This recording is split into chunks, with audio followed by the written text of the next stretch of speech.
కష్టకాలమందు గుండె జారిపోయిన గమ్యమే తెలియకుండినా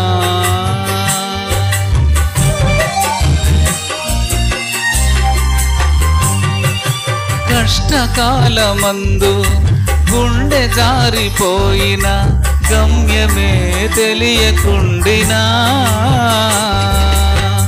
సాయము చేసే నీవు నాకుంటే సాయము చేసే నీవు నాకుంటే చాలు యేసయ్యా చాలు యేసయ్యా నమ్మకమైన దేవుడవైనా నీవే చాలు యేసయ్యా నమ్మకమైన దేవుడవైనా నీవే చాలు యేసయ్యా నేనేమయ్యున్నా ఏ స్థితిలో ఉన్నా నేనేమయ్యున్నా ఏ స్థితిలో ఉన్నా ఇంకేమీ కోరుకోనయా ఇంకేమీ కోరుకోనయా నమ్మకమైన దేవుడవైనా నీవే చాలు యేసయ్యా. ప్రియమైన దేవుని పిల్లలారా, ఇప్పటి వరకు మనం పాట ద్వారా దేవుని నామాన్ని స్తుతించున్నాం. మరి కొద్ది నిమిషాలు వాక్యాన్ని ధ్యానిద్దాం. చిన్న ప్రార్థన చేసుకొని మన వాక్య భాగంలోకి వెళ్దాం.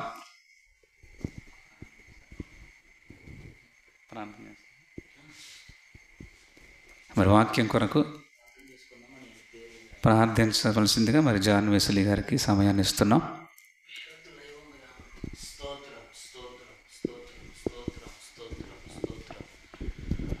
హల్లెలూయా హల్లెలూయా హల్లెలూయా హల్లెలూయా హల్లెలూయా హల్లెలూయా. స్తోత్రములు మహాగణుడా, పరిశుద్ధుడా, అయా నీ పరిశుద్ధమైన ఉన్నతమైన గణనీయమైన నామానికి వేలాది స్తుతి స్తోత్రములు. అయా ఇదిగోనైనా ఈ రాత్రికాల సమయంలో అయా ఇదిగోనైనా మందిరములో కూడుకొని నేను స్తుతించటానికి, నిన్ను గణపరచటానికి, నీ వాక్యమును ధ్యానించుకోవడానికి మీరు మాకిచ్చిన ఈ అవకాశమును బట్టి స్తోత్రములయ్యా. ఈ దినము నుండి ప్రభువా ప్రతి గురువారం జరుగుతున్న ప్రార్థన మీరు జ్ఞాపకం చేసుకొనండి. అనేకులు రావడానికి కృప చూపండి. ఆధ్యాత్మికంగా దేవునిలో ఎదగటానికి మీరు సహాయం చేయండి. ఈ రాత్రికాల సమయంలో మీ దైవ సేవకుని మీరు లేవనెత్తుకుండా అభిషేకించండి. అయా దైవ సేవకుని ముఖాంతరంలో నుంచి నాతో మాతో మా అందరితో మీరు మాట్లాడి మహిమ పొందుకోమని మా ప్రభు అయిన యేసు నామమున అడిగి వేడుకుంటున్నాను తండ్రి, ఆమేన్. ప్రార్థించిన సహోదరునికి ప్రభు అయిన యేసు నామమున వందనాలు తెలియజేస్తున్నాను. ప్రియమైన దేవుని పిల్లలారా, మరి మనం వాక్య భాగంలోకి వెళ్దాం.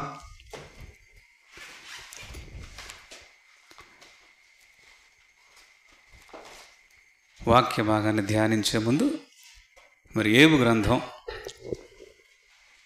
38వ అధ్యాయం 4వ వచనాన్ని చదువుకుందాం. ఏబు గ్రంథం 38వ అధ్యాయం 4వ వచనం. నేను భూమికి పునాదులు వేసినప్పుడు నీవెక్కడుంటివి?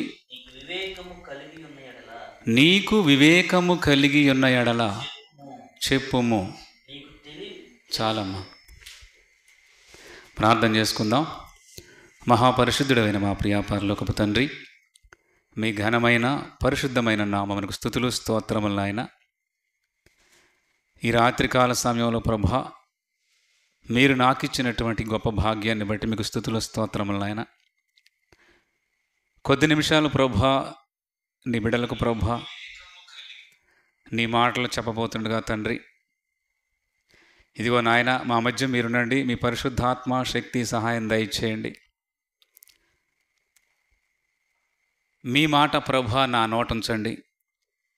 బిడ్డలకు కావలసినటువంటి మంచి ఆత్మీయ ఆహారం దయచేసి ఈ వాక్యం ద్వారా ప్రభా నాయన జ్ఞానాన్నిచ్చి వాక్యం ద్వారా ప్రభా మా జీవితాలను సరిచేసుకునే భాగ్యాన్ని, అలాగే తండ్రి మీ మార్గంలో సరళంగా నడవగలిగినటువంటి ధన్యతను మాకు కలుగు చేయమని నాయన ఈ యొక్క వాక్యం అంతట్లో మీరు తోడై నడిపించి మీరే మహిమ ఘనత ప్రభావములు పొందుకోమని యేసుక్రీస్తు వారి అతి పరిశుద్ధమైన నామంలో ఈ ప్రార్థన సమర్పిస్తున్నాం మా తండ్రి, ఆమెన్. ప్రియమైన దేవుని పిల్లలారా, యోబు గ్రంథంలో దేవుడు రాయించినటువంటి మాట, దేవుడు అంటున్నాడు, నేను భూమికి పునాదులు వేసినప్పుడు ఎక్కడుంటివో వివేకము కలిగి చెప్పు నాయన యోబు అని అంటున్నాడండి. ప్రియమైన దేవుని పిల్లలారా, మరొకసారి ఆ మాటను చదువుకుందాం. నేను భూమికి పునాది వేసినప్పుడు నీవెక్కడుంటివి, నీకు వివేకము కలిగిన ఎడల చెప్పుము. ప్రియమైన దేవుని పిల్లలారా, దేవుడు భూమికి పునాది వేసినప్పుడు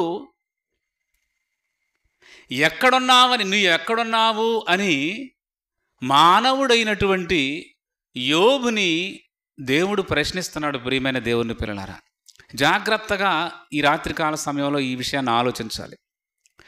భూమికి పునాది వేసినప్పుడు అంటే సృష్టి ప్రారంభంలో, ఈ సృష్టి ప్రారంభంలో మరి ఒక్కొక్కటిగా సృష్టించుకుంటూ వస్తున్నటువంటి క్రమంలో భూమిని సృష్టించాడు, భూమికి పునాది వేశాడు. భూమికి పునాది వేసినప్పుడు నేను యోబు నీవెక్కడున్నావు అంటున్నాడేంటి? భూమికి పునాది వేసి భూమిని సృష్టించిన తర్వాత, భూమి మీద కావలసిన వాటిని అన్నిటినీ సృష్టించిన తర్వాత కదా మానవుణ్ణి భూమి మీద సృష్టించింది. మరి ముందుగానే దేవుడు వేస్తున్న ప్రశ్న అంటే, ఈ ప్రశ్నకు సమాధానం ఎవరు చెప్పాలండి? యోబు, నేను భూమికి పునాది వేసినప్పుడు నీవెక్కడుంటివి, నీకు వివేకము, వివేచన, జ్ఞానం ఉంటే చెప్పు అని అడుగుతున్నాడండి. ప్రియమైన దేవుని పిల్లలారా, తండ్రి అయిన దేవుడు ఈ సృష్టిని ప్రారంభించి ప్రతి ఒక్కటి మరి సృష్టించుకుంటూ వస్తున్నటువంటి క్రమంలో ప్రియమైన దేవుని పిల్లలారా, భూమిని కూడా సృష్టించాడు. భూమిని సృష్టించినప్పుడు మరి నేను భూమి సృష్టించినప్పుడు నువ్వు ఎక్కడ ఉన్నావంటే, భూమి మీదకి ఇంకా చెట్లు రాలేదు, ఏంటి సముద్రాలు రాలేదు, ఏమండి వేటిని ఆయన ఇంకా సృష్టించాడు. భూమి మాత్రం సృష్టించి పునాది వేశాడు. పునాదే కదా అంటున్నాడండి ఇక్కడ. భూమికి పునాది వేసినప్పుడు నీవెక్కడుంటివి. అయితే ఒక్కసారి ఈ భూమిని సృష్టించినప్పుడు ఆ భూమి ఎలా ఉందో భూమి గురించి మనం ఒక్కసారి ధ్యానించినట్లయితే ఇక్కడ మనకు అర్థమవుతుంది. ప్రియమైన దేవుని పిల్లలారా, ఆదికాండం 2వ అధ్యాయం 4వ వచనం నుంచి చదవండి ఒక్కసారి. ఇక్కడ కొంత దేవుడు వేసినటువంటి ఈ ప్రశ్నకి మనం ఈ రాత్రికాల సమయంలో సమాధానం వెతకడానికి ప్రయత్నం చేద్దాం. ప్రియమైన దేవుని పిల్లలారా, Bible answer to the Bible. బైబుల్లో ఏదైనా ప్రశ్న వచ్చిందంటే బైబుల్లోనే వెతకాలి, కానీ మనం మన అభిప్రాయాలు, ఈ లోకానుసారమైన అర్థాలు తీయటానికి అవకాశం దేవుడు ఇవ్వట్లేదు. ప్రియమైన దేవుని పిల్లలారా, ఒకసారి ఆదికాండం 2వ అధ్యాయం 4వ వచనాన్ని చూడండి. దేవుడైన యెహోవా భూమిని ఆకాశమును చేసిన దినమందు సృజించబడినప్పుడు వాటి ఉత్పత్తి క్రమం ఇదే. ఆ భూమిని సృష్టించినప్పుడు ఎలా ఉందంట భూమి అంటున్నాడు ఇక్కడ ఈ మాటలో. అది వరకు ఆ భూమి మీద పొలమందలి పొదయు భూమి మీద ఉండలేదు. పొదలు ఏమీ లేవంట ఆ భూమి మీద. భూమి సృష్టించినప్పుడు, భూమికి పునాది వేసినప్పుడు ముందుగా ఏమి లేవయ్యా? పొదలు లేవు. ఆ భూమి మీద ఏ చెట్టును మొలవలేదు. ఏలయనగా దేవుడైన యెహోవా భూమి మీద వాన కురిపించలేదు. అప్పటికి నేలను చాలమ్మా. అక్కడ భూమిని అయితే దేవుడు సృష్టించడం జరిగింది, పునాది వేయటం జరిగింది, భూమి వచ్చింది, ఆకారం వచ్చేసింది, భూమి సృష్టించబడదు. అయితే దాని మీద ఏమి లేవు, పొదలు లేవు, చెట్లు లేవు, ఏమన్నా ఉన్నాయా? ఏమీ లేదు, వాటిని ఇంకా చేయలేదు. భూమికి పునాది మాత్రమే వేశాడు. కానీ యోబు గ్రంథంలో దేవుడు ప్రశ్నిస్తున్నట్టు మాట ఏంది? నేను భూమికి పునాది వేసినప్పుడు యోబు నీవెక్కడుంటివి? నీకు వివేకం ఉన్నచో చెబుతావా నాకు అంటున్నాడు. ఎలా చెబుతాడండి యోబు? ఎలా చెబుతాడు సమాధానం? తండ్రి, నువ్వు భూమికి పునాది వేసినప్పుడు అసలు నేను ఎక్కడున్నానయ్యా? నువ్వు భూమికి పునాది వేసినప్పుడు ఆ భూమి మీద కావలసినవన్నీ సృష్టించిన తర్వాత, అన్నీ అయిపోయిన తర్వాత 6వ దినాన కదా నాయన మమ్మల్ని సృష్టించింది. అన్నిటినీ సృష్టి అన్నీ సృష్టించడం జరిగిన తర్వాత లాస్ట్లో 6వ దినాన మానవుని చేస్తే, నన్ను చేస్తే దేవుడేంటి ఎలా అడుగుతున్నాడు? నేను ఎలా ఈ ప్రశ్నకు సమాధానం నేను ఎలా చెప్పాలి అని ఖచ్చితంగా ఏం చేశాడు? చేతులు ఎత్తేటి. ఎవరైనా చెప్పగలుగుతారా? చెప్పడానికి అవకాశం. మరి ఎవరు చెప్పాలి సమాధానం? అంటే బైబిల్నే అడగాలి మనం, బైబిల్లో ఉన్న దేవుడినే అడగాలి. ప్రియమైన దేవుని పిల్లరా, ఆ ఒక్క మాటతోనే ఆగిపోలేదు దేవుడు. ఇంకేమడుగుతున్నాడు తెలుసా? ప్రశ్న ఏమవుతున్నాడు తెలుసా? ప్రశ్న ఆయనే వేశాడు, మళ్ళీ జవాబు ఆయనే చెబుతున్నాడండి. చూద్దాం అదొకసారి. 21, అదే యోబు గ్రంథం 38వ అధ్యాయం 21వ వచనంలో చూడండి. అక్కడ నేను భూమికి పునాది వేసినప్పుడు ఎక్కడుంటివనేమో 4వ వచనంలో అడిగాడు. ఆయనే ప్రశ్నేసి ఆయనే సమాధానాన్ని ఇస్తున్నాడు. చూడండి ప్రియమైన దేవుని పిల్లలారా, యోబు గ్రంథం 38వ అధ్యాయం 21వ వచనంలో,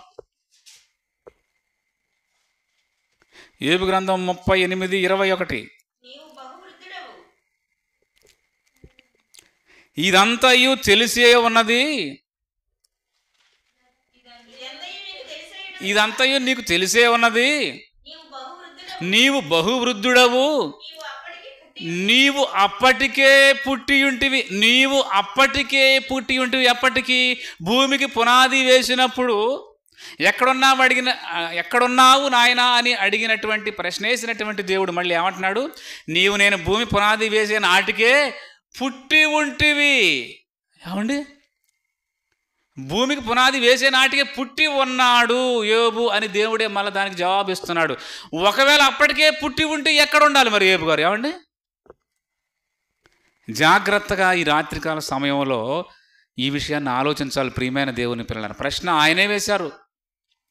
నేను భూమికి పునాది వేసినప్పుడు యోబు నువ్వు ఎక్కడున్నావు, నీకు వివేకం ఉంటే చెప్పు అంటే చెప్పలేకపోయాడు యోబు. మరి ఆయన 21వ వచనం దగ్గరకు వచ్చేసరికి ఏం చెబుతున్నాడు? నీవు అప్పటికే పుట్టి ఉంటివి. పుట్టి ఉన్నాడా? ఒకవేళ దేవుడి మాట నిజం, అబద్ధం చెబుతాడా దేవుడు? దేవుడు అబద్ధం చెప్పడు కనుక, దేవుడి మాట నిజం కనుక మరి ఎక్కడ ఎతకాలి? ఎక్కడున్నట్లు మనం? యోబు ఎక్కడున్నాడు? యోబు ఉన్నట్టు చెప్పగలరా? మనం చెప్పగలమా? యోబు ఎక్కడుంటాడు? దేవుడే సాక్షాత్తు నువ్వు అప్పటికే పుట్టి ఉన్నావు, నేను భూమికి పునాది వేసేటప్పటికే నువ్వు పుట్టి ఉన్నావు. అయ్యో అదేంటి? ఇంకా మానవుని సృష్టించలేదు కదా, దేవుడు ఏంటి ఇలా అంటున్నాడు అనే ప్రశ్న మనకి వస్తుంది. కానీ దేవుడు చెప్పింది నిజం. దేవుడు నిజమైతేనే చెప్తాడు, అబద్ధం చెప్పేవాడు కాదు. కనుక ప్రియమైన దేవుని పిల్లలారా, అయితే మనం ఎక్కడో ఒక చోట ఉండాలి. దేవుడు చెప్పిన మాట నిజం కాబట్టి, అవునా కదా? మనం ఎక్కడో ఒక చోట ఉన్నాము. అది ఎక్కడో ఎవరు చెప్పాలి మరి? దేవుణ్ణి అడగాలి. దేవుణ్ణి అడగాలంటే ఎక్కడికి వెళ్ళాలి? బైబిల్లోకి వెళ్ళాలి. దేవుడి మాటలు ఎక్కడున్నాయి? బైబిల్లో ఉన్నాయి. ఎక్కడ వెతకాలి? బైబిల్లో వెతకాలి. అందుకనే ప్రియమైన దేవుని పిల్లలారా, బైబిల్ని పరిశోధిస్తూ చదవాలి. యెహోవా గ్రంథమును పరిశీలించి చదువుకోవాలని చెప్పాడు దేవుడు. తండ్రి అని దేవుడు ఏం చెప్పాడు? యెహోవా గ్రంథమును పరిశీలించి పరిశీలించాలి, పరిశోధన చేయాలి. అయితే ఎక్కడుంటాడు? ఎక్కడుండి ఉండొచ్చు మనం అంటే ప్రియమైన దేవుని పిల్లలారా, అది కూడా మరి చూడటానికి ప్రయత్నం చేద్దాం. కీర్తనల గ్రంథం 90వ అధ్యాయంలో దేవుడు నిజమైన దేవుడు, అబద్ధమాడు వాడు కాదు, నరుడు కాదు అబద్ధమాడటానికి, లేకపోతే అపవాది కాదు అబద్ధమాడటానికి. ఆయన సర్వశక్తిమంతుడైన దేవుడు. ఆయన అబద్ధం ఆడడం కనుక ఆయన వేసిన ప్రశ్నకు ఖచ్చితంగా సమాధానం బైబిల్లోనే ఉంటుంది. అందుకని Bible answer to the Bible అంటుంది, బైబిల్ ఓపెన్ యూనివర్సిటీ. ప్రియమైన దేవుని పిల్లరా, బైబిల్కి బైబిలే సమాధానం. ఒకసారి కీర్తనల గ్రంథం 90వ అధ్యాయానికి వెళ్ళినట్లయితే మొదటి వచనం నుంచి చదువుకుందాం. ప్రభువా తరతరముల నుండి మాకు నివాస స్థలము నీవే, పర్వతములు పుట్టక మునుపు భూమిని లోకమును నీవు పుట్టింపక మునుపు యుగ యుగములు నీవే మాకు దేవుడు చాలు. ఏమండి, భూమిని సృష్టింపక మునిపే మనకు నివాస స్థలంగా ఎవరున్నారంట? దేవుడు. తరతరములకు మాకు నివాస స్థలము నీవే, నివాస స్థలము నీవే. నివాస స్థలం ఎవరట మనకి? మనం యోబుని నువ్వు పుట్టే ఉన్నామన్నాడు కదా, పుట్టే ఉన్న యోబుకి నివాస స్థలం ఎవరై ఉండాలి? ఇప్పుడు ఈ వాక్యాన్ని బట్టి దేవుడు, తండ్రి అయిన దేవుళ్ళో యోబు అప్పటికే పుట్టి ఉన్నాడు, దేవుళ్ళలోనే ఉన్నాడు. అయ్యో పుట్టి నివాస స్థలంగా ఉన్నాడంటే మరి దేవుళ్ళో ఉన్నట్టే కదా. మనం యోబు గారు దేవుళ్ళో ఉన్నట్టే కదా. దేవుళ్ళో ఉన్నటువంటి యోబు అప్పటికే పుట్టి ఉన్నాడన్న మాట ఇక్కడ ఈ రిఫరెన్స్ ఏం చేస్తుంది? సపోర్ట్ చేస్తుంది దేవుడి మాట. అయ్యా దేవుడి ప్రశ్నని జవాబుగా ఈ యొక్క వచనం సపోర్ట్ చేస్తుందా? సపోర్ట్ చేయట్లేదా? తండ్రి ఏంది ఏమంటున్నాడు అక్కడ కీర్తనల గ్రంథం? ప్రభువా తరతరముల నుండి ఇప్పుడు మాకు నివాస స్థలము నీవే, పర్వతములు పుట్టక మునిపే మేము నివాస స్థలమైన మీలో ఉన్నాము, భూమిని లోకమును నీవు పుట్టింపక మునుపు. చూడండి, దేవుడు భూమికి పునాది వేసినప్పుడు ఎక్కడున్నావు అన్నాడు కదా. ఇక్కడ ఏమంటున్నాడు? భూమి ఏంది లోకమును పుట్టింపక మునిపే దేవుళ్ళలో మనం ఉన్నాం నివాస స్థలంగా. దేవుళ్ళలో యోబు ఉన్నాడు. యోబు ఉండంటే ఎవరుండాలా? మనం కూడా ఉన్నట్టేనా? ఉండనట? మనం కూడా ఉన్నట్లే. యోబు ఉంటే, యోబు మనిషిగా ఈ భూమి మీదకి వచ్చాడా రాలేదా? అయితే యోబుని ఎక్కడున్నామని అడిగాడు. ఒకవేళ మనల్ని అడిగితే, అది మనల్ని అడిగా అనుకోండి, యెహోషువ నేను భూమికి పునాది వేసినప్పుడు నువ్వు ఎక్కడున్నావంటే, యోబుకి ఇచ్చిన సమాధానమే కదా మనకు కూడా అప్లై అవుతుంది. అయితే ఇప్పుడు యోబుకి నివాస స్థలం ఎవరట? దేవుడట. పర్వతములు భూమిని దాన్ని పుట్టింపక మునిపే మాకు నివాస స్థలముగా, మా తరాలన్నిటికీ నివాస స్థలముగా నీవే ఉన్నావు అని బైబిలే మళ్ళీ సమాధానమిస్తుంది. ప్రియమైన దేవుని పిల్లలారా, మరి దేవుళ్ళో ఉన్న ఆయన ఎప్పుడు వచ్చిండు? దేవుళ్ళో నివాస స్థలంగా చేసుకొని భూమికి పునాది వేసినప్పుడు దేవుళ్ళో ఉన్నటువంటి యోబు ఎప్పుడు వచ్చాడు? ఏమండి, అది కూడా మనం ఆలోచన చేయాలా. ఎప్పుడు వచ్చాడంటే, ఆది కాండానికి వెళ్ళినట్లయితే ఆదామును నిర్మించినటువంటి సందర్భానికి వెళ్ళాలి. ప్రియమైన దేవుని పిల్లలారా, ఆదాముని నిర్మించిన ఆ యొక్క సందర్భానికి వెళ్ళాలి. తీయండి ఆదికాండం.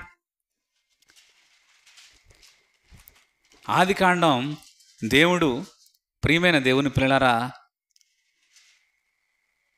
ఆదికాండం 2వ అధ్యాయము 7వ వచనం. దేవుడైన యెహోవా నేలమంటితో నరుని నిర్మించి వాని నాసికారంధ్రములలో జీవవాయువును ఓదగా నరుడు జీవాత్మాయను. ఏమండి, ఇప్పుడు ఆదాముని బొమ్మను చేశాడు, నేలమంటి తీసుకొని పూర్తి నిర్మాణాన్ని చేశాడు. ఒక బొమ్మలాగే కదా ఉంటుంది, నిర్మాణం చేసాడు. మనిషి నిర్మాణాన్ని చేసి అక్కడ పెట్టాడు, జీవం లేదు. మరి ఏం చేయాలి? దేవుడు అందులోకి ఏం పంపించాలా? జీవాన్ని పంపించాలా. అదే మాట్లాడుతున్నాడు ఇక్కడ. దేవుడైన యెహోవా నరుని నిర్మించి వాని మట్టితో నరుని నిర్మించి వాని నాసికారంధ్రములో జీవవాయువును ఓదగా నరుడు. ప్రియమైన దేవుని పిల్లలు, ఇక్కడే మనం ఆలోచన చేయాలి. దేవుళ్ళో ఆల్రెడీ ఉన్నాము అని ఏం చెబుతుంది? యోబు గ్రంథంలో చదువుకున్నాం కదా మనం. యోబు అప్పటికే పుట్టి ఉన్నాడు అని చెప్పినటువంటి దేవుడు అంటే ఎవరిలో ఉన్నాడు నివాస స్థలంగా? కీర్తనల గ్రంథంలో చెప్పుకున్నాం, మాకు నివాస స్థలము నీవే అని చెప్పినటువంటి మనమంతా యోబు గారు ఎక్కడున్నాడు? నీవు నేను ఈ ప్రపంచంలో ఉన్నటువంటి 800 కోట్ల మంది ప్రజలు మొదటిగా ప్రారంభంలో ఎక్కడున్నారంటే తండ్రి అయిన దేవుడే నివాస స్థలంగా ఆయనలోనే ఉన్నాము.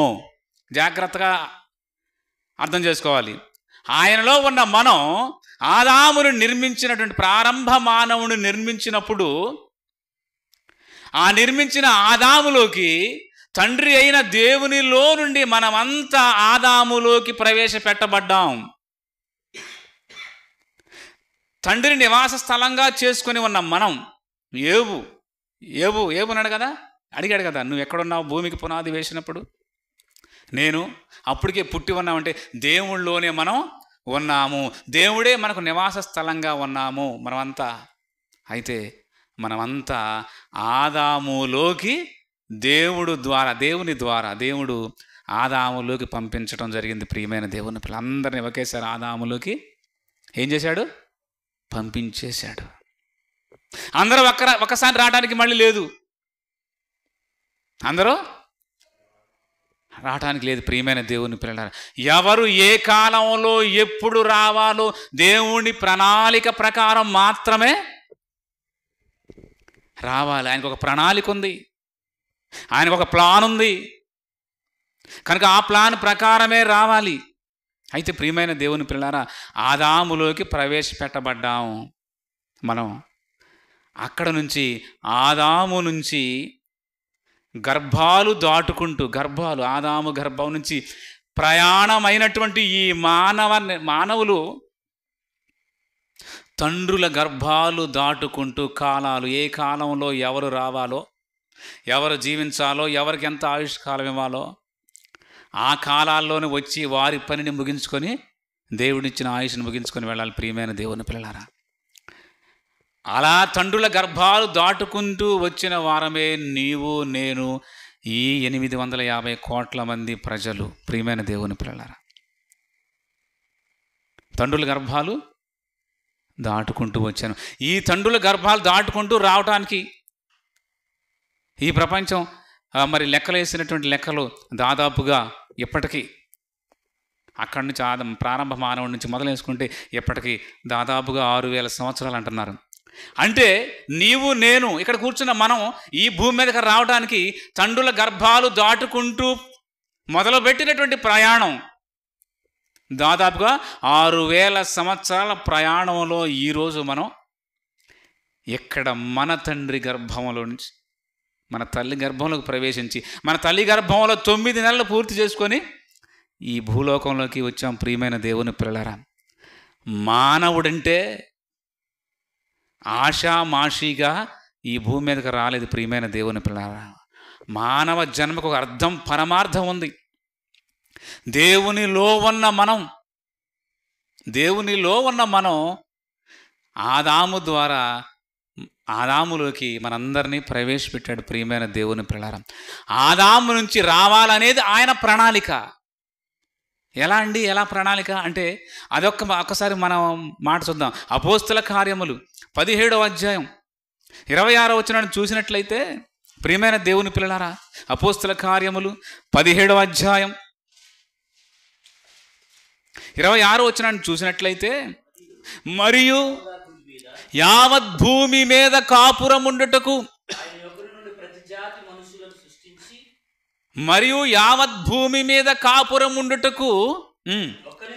ఒకని నుండి ప్రతి జాతి మనిషిని సృష్టించి వారు ఒకవేళ దేవుని తడవులాడి కనుగొందురేమని తనను వెదుకు నిమిత్తము నిర్ణయ కాలములను తన నివాస స్థలము లేక పొరిమేలను ఏర్పరిచాడు. ప్రియమైన దేవుని పిల్లలారా, ఇక్కడ దేవుని ప్రణాళిక ఏంటి?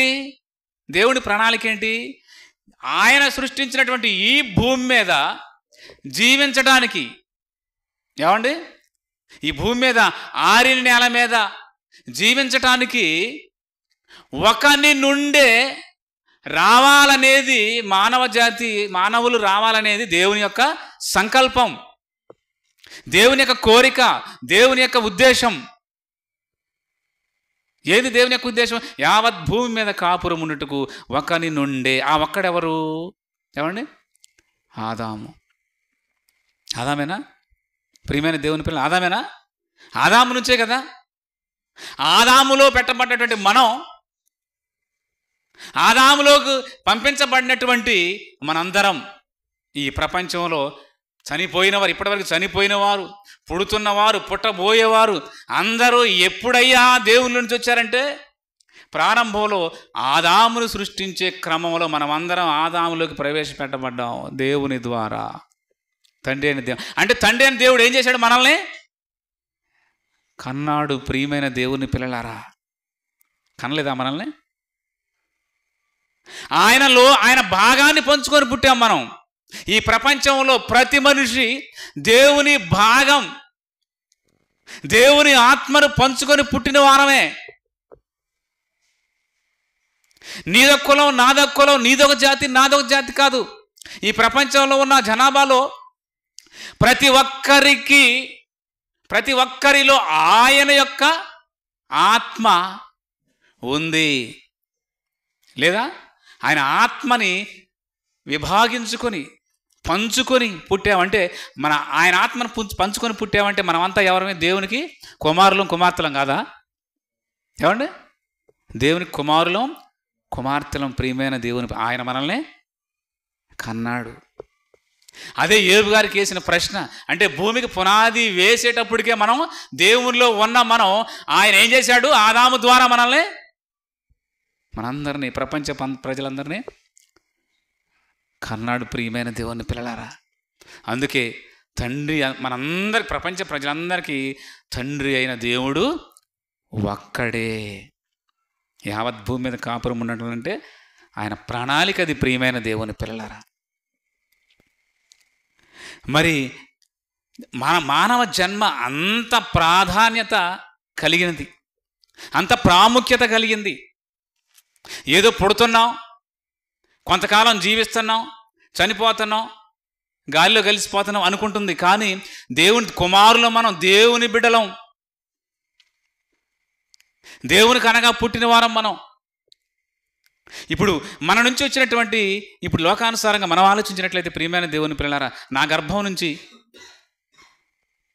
వచ్చినటువంటి ఆ స్త్రీ కానీ పురుషుని కానీ ఏమంటున్నా? నా కుమారుడు అంటలేదా? నా రక్త మాంసాలు పంచుకొని పుట్టింది అంటలేదా? ఏమండి? నా రక్త మాంసాలు పుట్టిన నా కుమార్తె, లేకపోతే నా కుమారుడు అని ఎంత ప్రేమగా ఉంటున్నామండి. అలాగే దేవుడు కూడా, మరి దేవుడు కన్నటువంటి ఈ బిడ్డలందరి మీద ఆయనకు ప్రేమ ఉండదా? ప్రేమ ఉండదా? ఆయనకి ప్రేమ. అందుకే యోహాను సువార్తలో ఒక మాట అంటాడు. యోహాను సువార్తలో 3:16 దేవుడు లోకమును ఎంతో చూడండి అన్నమాట. యోహాను సువార్త 3:16 దేవుడు లోకమును ఎంతో ప్రేమించెను కాగా తన అద్వితీయ కుమారునిగా పుట్టిన వాని యందు విశ్వాసముంచు ప్రతివాడును నశింపక నిత్య జీవం పొందునట్లు యేసుక్రీస్తుని మనకి ఎందుకు అనుగ్రహించాడు? మనకంటే ప్రియమైన దేవుని పిల్లలారా, ఆదాములోకి ప్రవేశపెట్టబడ్డాం, అందరం ఆదాములో ఉన్నాం. అయితే ఆదాము ఆజ్ఞ అతిక్రమించి పాపంలో పడిపోయి మరణాన్ని తీసుకొచ్చాడు. ప్రియమైన దేవుని పిల్లలారా, మళ్ళీ ఆ మరణాన్ని నుంచి మళ్ళీ మనల్ని రక్షించడానికి ఒక ఆప్షన్ ఇచ్చి తన కుమారుని భూలోకానికి పంపించాల్సి వచ్చింది. ప్రియమైన దేవుడు ఎందుకు తన కుమారుని ఇక్కడ, అద్వితీయ కుమారుని ఇక్కడ పంపించాల్సి వచ్చిందంటే ఏముంది? ఇక్కడ ఆయన పిల్లలు ఉన్నారు. ఇక్కడ ఎవరు? మనమంతా ఎవరమి? దేవుని పిల్లలు. ఈ ప్రపంచ ప్రజలంతా దేవుని పిల్లలు. కనుకనే వాళ్ళని ప్రేమించి ముందుగా తన అద్వితీయ కుమారుడైన యేసుక్రీస్తు వారిని కూడా ఈ లోకానికి పంపించాడండి. అక్కడ ఉంచుకోకుండా, పరలోకంలో ఉంచుకోకుండా యేసుక్రీస్తు వారిని ఎవరిని రక్షించడానికి పంపించాడు? ఈ ప్రపంచంలో ఉన్నటువంటి తండ్రి అయిన దేవునికి కుమారులు కుమార్తెలు అంటే ఈ బిడ్డలందరినీ ఆదాము ద్వారా తెచ్చుకున్న పాపం నుంచి రక్షించడానికి ఏం చేశాడు? మళ్ళీ తన అద్వితీయ కుమారుడైన యేసుక్రీస్తు వారిని కూడా పంపవలసి వచ్చింది. ప్రియమైన దేవుని పిల్లలారా, ఎందుకంటే ఈ దేవుడు ఈ లోకంలో ఉన్నటువంటి మనుషుల్ని ఏం చేస్తున్నాడు? ప్రేమిస్తున్నాడు.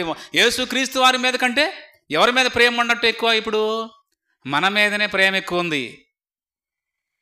వాళ్ళు పోతే పోయారులే, కానీ ఆ భూమి మీద వేసాను కదా వాళ్ళని, వాళ్ళకి ఆయుష్నిచ్చాను, ఆరోగ్యాన్ని ఇచ్చాను కదా, వాళ్ళతో నాకెందుకు? నేను మొదటిగా కనుక్కున్నట్టు నా కుమారుని నేను ఎందుకు పంపాలి అని అనుకున్నాడు ఆ దేవుడు. ఈ లోకంలో నా పిల్లలందరూ నశించిపోవటం, ఎవరునూ నశించిపోవటం ఇష్టం లేదంటున్నాడు. కనుకనే ఇక్కడ దేవుడు లోకమును ఎంతో ప్రేమించాడట. చూడండి, ఆయన ప్రేమను చెబుతున్నాడు ఇక్కడ. ఈ లోకంలో ఎవరున్నారు? ఏముంది? ఏమండి? లోకంలో ఆయన పిల్లలమైన మనం ఉన్నాం కనుక మనల్ని ప్రేమించి ఆయన అద్వితీయ కుమారుణ్ణి కూడా బలి ఇవ్వడానికి ఎనుదీయలేదు. ప్రియమైన దేవుని పిల్లలారా, ఇంకొక మాట, మనం దేవునిలోని ప్రారంభంలోనే ఉన్నాము అంటానికి ఇంకొక మాట ద్వితీయోపదేశకాండంలో ఒక మాట చూద్దాం. ద్వితీయోపదేశకాండం 33:27. ద్వితీయోపదేశకాండం 33:27 వచనం చదువుకున్నట్లయితే, ఇందాక 90 కీర్తనలు 91 చదువుకున్నాం కదా, మనకు నివాస స్థలం ఎవరు అనేది. శాశ్వతమైన దేవుడు, నీకు నివాస స్థలం. మనకి ఎవరంట నివాస స్థలం? శాశ్వతమైన దేవుడు, ఉన్నవాడు, ప్రారంభం ఉన్నవాడు, ముగింపు లేనివాడు. ఏమండి? శాశ్వతమైన దేవుడు. ఆయన శాశ్వతమైన దేవుడు మనకి నివాస స్థలంగా ఉన్నాడట. ఆ నివాస స్థలంగా ఉన్న దేవునిలో మనం నివాసం ఉన్నాము. యోబు గారు అందుకే యోబు, నేను భూమికి పునాది వేసినప్పుడు నీవు ఎక్కడుంటివి? నీకు వివేకం ఉంటే చెప్పు అని ఆయన చెప్పలేని క్రమంలో అప్పటికే నువ్వు పుట్టి ఉన్నావు, బహువృద్ధుడవు అంటున్నాడని. ప్రియమైన దేవుని పిల్లలారా, అంటే మనం ప్రారంభంలో దేవుడు ఈ భూమిని, ఈ భూతాలను సృష్టించక మునిపే, ఈ భూమికి పునాది వేయకమునిపే దేవుళ్ళలో ఉన్న మనం ఆదాము ద్వారా ప్రవేశపెట్టబడ్డాం. ప్రియమైన దేవుని పిల్లలారా,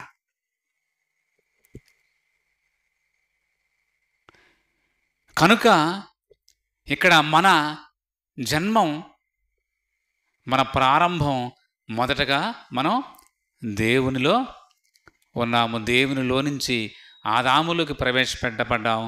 ఆదాము నుండి తండ్రుల గర్భాలు దాటుకుంటూ, తండ్రుల గర్భాలు అందరూ అంటారు,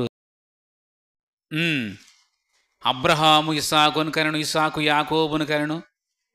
అందరూ తండ్రులే కనుకుంటూ వస్తారంటే ఎవరి ద్వారా వస్తుంది మానవాళ్ళు అంటే ఆ తండ్రి గర్భం దాటుకొని, తండ్రుల గర్భాలు దాటుకుంటూ ఈ భూమి మీదకి మనం వచ్చాం. ప్రియమైన దేవుని పిల్లలారా, అంటే ఇక్కడ దేవుడు ఎంత మంచి ఈ విషయం ఎవరైనా ఈ విధంగా చదివారా? బైబిల్ చదివారంటారా? మీకు ఎప్పుడన్నా ఈ ప్రశ్నతో కూడినటువంటి అంశాన్ని ఎప్పుడైనా చెప్పారా? యోబు, నేను భూమికి పునాది వేసినప్పుడు నువ్వు ఎక్కడున్నావు? నీకు వివేకం కలిగి ఉంటే చెప్పు అన్న ఈ పాయింట్ మీద ప్రియమైన దేవుని పిల్ల ఒకవేళ ఎవరైనా మాట్లాడి ఉండొచ్చు, మాట్లాడి ఉండకపోవచ్చు, కానీ ఇక్కడ మనం దీన్ని ఈ యొక్క ప్రశ్నని ఛేదించాం. ఈ ప్రశ్నని ఛేదించాం. మనకు ప్రారంభం, మనం భూమికి పునాది వేయకముందే నీవెక్కడున్నావు అని అడిగినప్పుడు దేవుడు ప్రశ్న మనం ఏం చూపించాం? కీర్తనల గ్రంథం 91, ప్రభువా తరతరముల నుండి మాకు నివాస స్థలము నీవే. ఇంకొకటి ద్వితీయోపదేశకాండం 33:27, శాశ్వతుడైన దేవుడే మాకు నివాస స్థలం. అంటే మొదటగా భూమికి పునాది వేయకముందే వేసినప్పుడు దేవుళ్ళో మనం ఉన్నాము. ఆయనే మనకి నివాస స్థలంగా ఉన్నాడు. నివాస స్థలం, ఆ నివాసంలో నివసిస్తున్నటువంటి మనం, దేవుళ్ళు నివసిస్తున్నటువంటి మనం, ప్రారంభ మానవుడైన ఆదామును తయారు చేసి ఆ మట్టి బొమ్మలోకి మనందరినీ ప్రవేశపెట్టాడు. ఆ తండ్రి నుంచి తండ్రుల గర్భాలు దాటుకుంటూ 6000 సంవత్సరాల ప్రయాణాన్ని సాగించుకుంటూ వచ్చిన వారమే మనమంతా. వచ్చి ఈ లోకంలో పాపంలో పడి శాపంలో పడిపోయినటువంటి మనల్ని చూసి దేవుడు సంతాపం ఉంది. ఏమండి, సంతాపం అందలేదా? నోవాహు కాలం వచ్చేసరికి ఎలా ఉందో మన పరిస్థితి? అయ్యా, ఆది కాండం నోవాహు కాలం వచ్చేసరికి ఎలా ఉందో పరిస్థితి ఒకసారి మనం ఆది కాండం 6వ అధ్యాయానికి వచ్చినట్లయితే, అక్కడ ప్రియమైన దేవుని పిల్లలారా, ఆది కాండం 6వ అధ్యాయం 12 నుంచి 5 నుంచి, నరుల చెడుతనము భూమి మీద గొప్పదనియు వారు హృదయము యొక్క తలంపుల్లోని ఊహంతయు ఎల్లప్పుడూ కేవలము చెడ్డదనియు యెహోవా చూచి తాను భూమి మీద నరులను చేసినందుకు యెహోవా సంతాపము నుండి హృదయములో నొచ్చుకున్నాడు.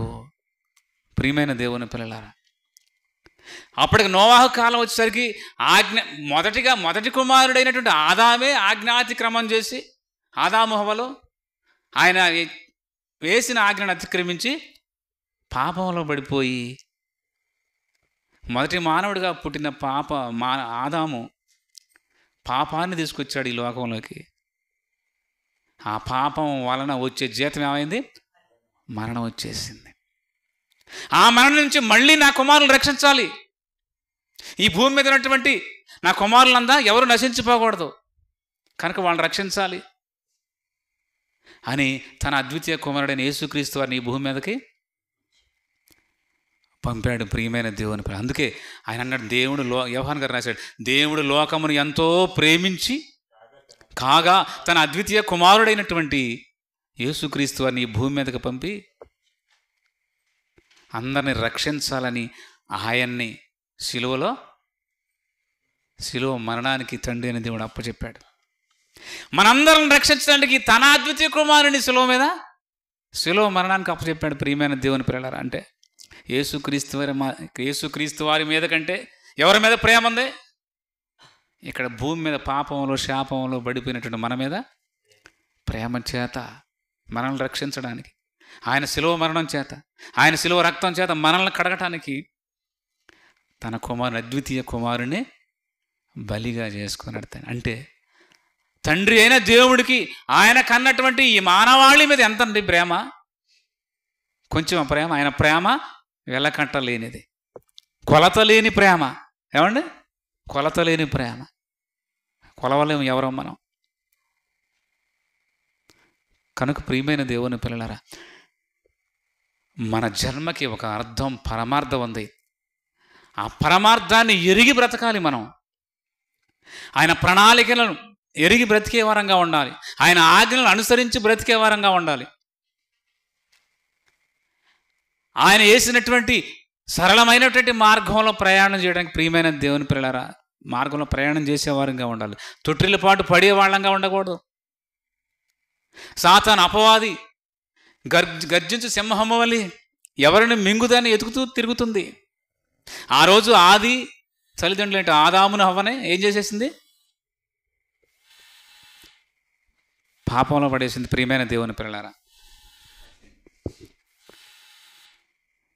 కనుక ప్రియమైన దేవుని పిల్లలారా, మనం యోబు గారిని ప్రశ్నించినటువంటి ప్రశ్న, యోబు చివరిగా ముగించుకుందాం.